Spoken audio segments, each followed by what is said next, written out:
അപ്പം നമുക്കൊരുമിച്ചൊരു സാൻഡ്വിച്ച് ഉണ്ടാക്കിയാലോ? സാൻഡ്വിച്ച് എന്ന് പറയുമ്പോൾ നിങ്ങൾ വലിയ പരിഷ്കാരമായിട്ടൊന്നും പ്രതീക്ഷിക്കരുത്. ബ്രെഡും മുട്ടയാണ് നമ്മുടെ മെയിൻ താരങ്ങൾ.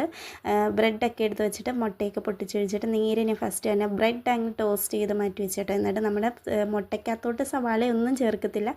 വെറുതെ ഉപ്പ് ഇട്ട് അങ്ങ് പൊരിച്ചങ്ങ് മാറ്റി വെച്ച് ഇതാ കണ്ടോ എൻ്റെ നെറ്റിയിൽ ബൾബ് കത്തി നിൽക്കുന്നതാണ്, കുരു വന്നിരിക്കുന്നതാണ്ടോ. അത് പോട്ടെ, അതല്ലല്ലോ നമ്മുടെ വിഷയം സാൻഡ്വിച്ച് ആണല്ലോ. അപ്പോൾ സാൻഡ്വിച്ചിന് വേണ്ടി ബ്രെഡിനകത്തോട്ട് തന്നെ ഇങ്ങനെ ഡ്രോപ്പായിട്ട് നമ്മുടെ സോസ് ഒഴിച്ച് കൊടുക്കുക.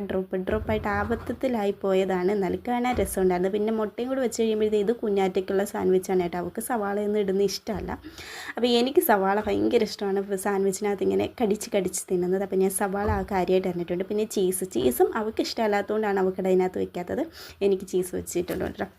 അപ്പം ഇതിങ്ങനെ ഈ സോസ് ഇങ്ങനെ നക്കി തിന്നുന്നതാണ് ഞാൻ ആലോചിക്കുന്നത്. സോസ് കണ്ടാൽ നക്കി തിന്നാൻ ഓടി വരും എവിടെ നിന്നാലും.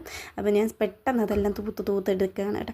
അപ്പോൾ ഞാൻ ബ്രെഡിനകത്തോട്ട് ചീസ് വെച്ചിട്ട് മുട്ടയും വെച്ച് കുറച്ച് സവാളയും കൂടെ വാരിക്കോരി വെച്ചിട്ട് വെക്കുമ്പോഴത്തേന് എൻ്റെ ഈ സാൻഡ്വിച്ച് റെഡി ആയിട്ടുണ്ട്. വേറെ ഒന്നും ഞാൻ ചേർക്കാറില്ല. അപ്പം ഞങ്ങൾ ഇനി കഴിക്കാൻ പോവാണ് കേട്ടോ. അപ്പം ഞങ്ങൾക്ക് രണ്ടാൾക്കും ഇങ്ങനെ കഴിക്കുന്നത് വലിയ ഇഷ്ടമാണ്. അപ്പോൾ വീഡിയോ എത്രയുള്ള ഇഷ്ടപ്പെട്ടാൽ ലൈക്ക് ചെയ്യുക, സബ്സ്ക്രൈബ് ചെയ്യുക. സീറ്റിക്ക് ബൈ.